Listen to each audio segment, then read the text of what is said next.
कुमार सरकार की यूएसपी क्या है? भ्रष्टाचार मुक्त शासन, सुशासन, जिसमें गरीब लोगों का काम हो, बिना पैसे के, बिना रिश्वत के, बिना परेशानी के।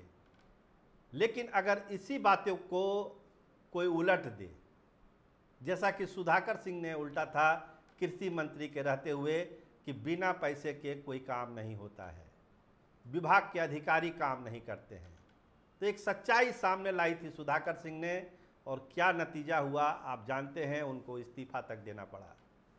तो क्या उसी रास्ते पर चले हैं राजस्व मंत्री दिलीप जायसवाल?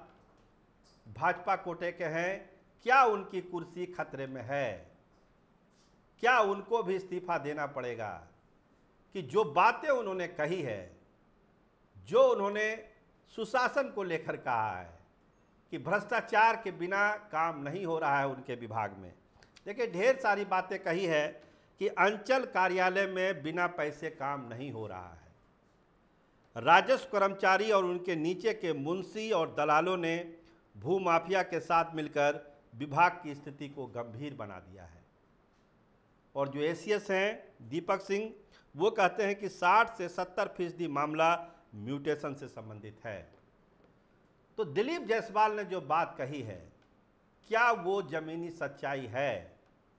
आमतौर पर जो ज़मीन के मामले हैं उस पर जो विवाद होता है म्यूटेशन को लेकर और तमाम मामलों को लेकर, ये जग जाहिर है, छुपी हुई बात नहीं है।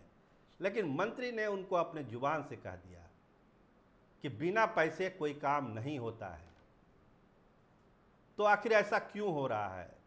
क्या ये नीतीश कुमार के सुशासन को खुल्लम खुल्ला चुनौती है ये बयान?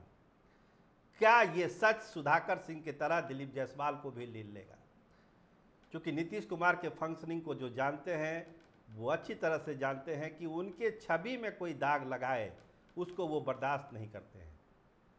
विभाग में क्या है नहीं है, उनका साफ कहना है कि उसका एक फोरम बना हुआ है, वहाँ पर आप बात करिए, उसके लिए अलग अलग मंच है, वहाँ पर बात करिए। लेकिन किसी विभागीय मीटिंग में अगर आप ये कह रहे हैं कि कोई दिक्कत है, तो फिर दिक्कत तो होगी ही होगी। तो दिलीप जायसवाल का ये कहना कि बिना पैसे के काम नहीं हो रहा है और अंचल कार्यालय में जो हो रहा है वो उनको दर्द पहुंचाता है। उन्होंने एक दावा भी किया और एक भरोसा भी दिलाया बिहार की जनता को कि मेरे रहते, मेरे कुर्सी से कोई गलत काम नहीं होगा।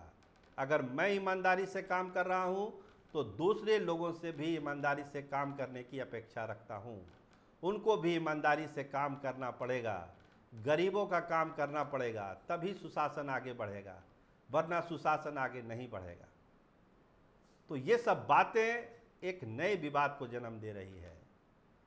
क्या जो भाजपा जेडीयू का रिश्ता है उसको और कमज़ोर करने में दिलीप जायसवाल का ये बयान प्रभावी हो जाएगा? क्योंकि दिलीप जायसवाल ने कही तो ढेर सारी बातें हैं।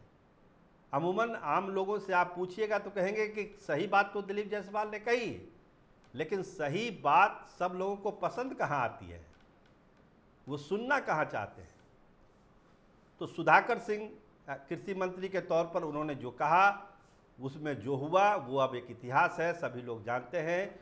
तो अब यही कहा जा रहा है सत्ता के गलियारे में कि हो सकता है कि दिलीप जायसवाल की भी कुर्सी कहीं खतरे में ना आ जाए, क्योंकि जितनी बेबाकी से उन्होंने बात कही है अपने विभाग को लेकर, उस बेबाकी की आज चर्चा पूरे बिहार में है, पूरे पटना में है कि आखिर मंत्री महोदय का दर्द इतना बढ़ गया कि वो खुलेआम इन्होंने उस बातों को स्वीकार किया कि ये अंचल कार्यालय में क्या हो रहा है। देखिए, बीच में एक चर्चा थी कि के पाठक इस विभाग में आ रहे हैं, हड़कंप सा मच गया था कि चलिए के पाठक आ जाएंगे तो कुछ सुधार हो जाएगा, लेकिन के पाठक ने उस विभाग को ज्वाइन ही नहीं किया। उसके बाद जो पैटर्न बना हुआ है विभाग का, उसी पैटर्न पर विभाग चल रहा है। लेकिन दिलीप जायसवाल नए नए मंत्री बने हैं, उन्होंने एक सच उजागर कर दिया। अब इस सच के उजागर होने के बाद सत्ता के गलियारों में ये खलबली है, ये चर्चा है कि क्या सुधाकर सिंह की तरह इनकी भी बलि ली जाएगी। तो दिलीप जायसवाल के बारे में आप जानते हैं कि भाजपा की कोर टीम में है दिलीप जायसवाल, और जो सीमांचल की सियासत है उसमें दिलीप जायसवाल का क्या महत्व है, इसको भाजपा के लोग और बिहार के लोग जानते हैं। तो सुधाकर सिंह कि बलि ले लेना तो एक तरफ से ठीक ठाक था, लेकिन दिलीप जायसवाल के कुर्सी पर अगर खतरा उत्पन्न हुआ तो समझिए कि एक बड़ा बवाल एक बार फिर से पैदा हो जाएगा। तो अब रास्ता निकलता क्या है? विभाग में सुधार हो जाए, सभी लोग चाहते हैं, गरीब लोगों का काम हो, ज़मीन से जुड़े हुए मामले जल्दी जल्दी निपटें, सभी लोगों की इच्छा है। लेकिन जितना बड़ा सच मंत्री महोदय ने बोला है उतनी तेज़ी से कार्रवाई होगी, इस पर भी लोगों को संदेह है। तो देखिए आगे होता क्या है इस मामले में। लेकिन मंत्री के बयान के बाद तमाम तरह की चर्चाएं हैं कि क्या दिलीप जायसवाल सुधाकर सिंह के रास्ते पर चल पड़े हैं। आप देखते रहिए कैपिटल टीवी बिहार। आपका बहुत धन्यवाद, आपका बहुत शुक्रिया।